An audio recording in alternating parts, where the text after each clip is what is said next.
अस्सलामुअलैकुम वरहमतुल्लाहि वबरकातुह।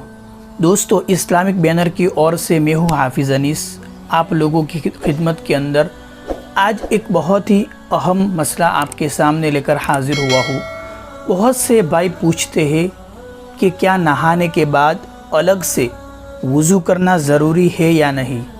हम नहा लेते हैं, फिर उसके बाद अगर नमाज का टाइम हो जाता है या फिर कुरान वगैरह पढ़ना है, तो क्या नहाने के बाद अलग से वज़ू करना ज़रूरी है या फिर अगर नहा लिए तो वज़ू हो गया। आज इस टॉपिक को क्लियर करने वाला हूँ, वीडियो को पूरा देखिए।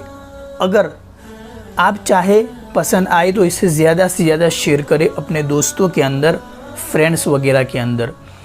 तो दोस्तों, एक बात याद रखिए कि वज़ू के अंदर 4 फ़र्ज़ है। पूरा चेहरा धोना, दोनों हाथ धोना, मसा करना और दोनों पैर धोना। जब हम नहाते हैं तो ये 4 चीज़ों तो ऑटोमेटिक हो जाती है।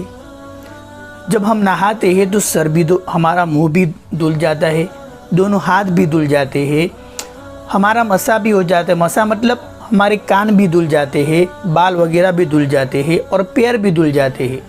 जब ये 4 फ़र्ज़ हमारे नहाने के अंदर अदा हो जाते हैं तो गोया हमारा वज़ू हो गया। अलग से नहाने के बाद वज़ू करना ज़रूरी नहीं है, बल्कि नहीं करना चाहिए। हाँ, कोई मसला पेश हो गया, नहाने के बाद हमारी री खारिज हो गई, पेशाब वगैरह कर लिए, फिर तो करना ज़रूरी है। लेकिन ऐसी कोई बात नहाने के बाद पेश नहीं आई तो फिर गोया कि आपका वज़ू है, आप उसी से नमाज़ पढ़िए, कुरान की तिलावत करिए और भी वज़ू वाले जो आमाल है वो आप कर सकते हैं। लेकिन याद रखें, नहाने के बाद वज़ू करना ज़रूरी नहीं है। नहा लिया, गोया कि वज़ू आपका हो गया।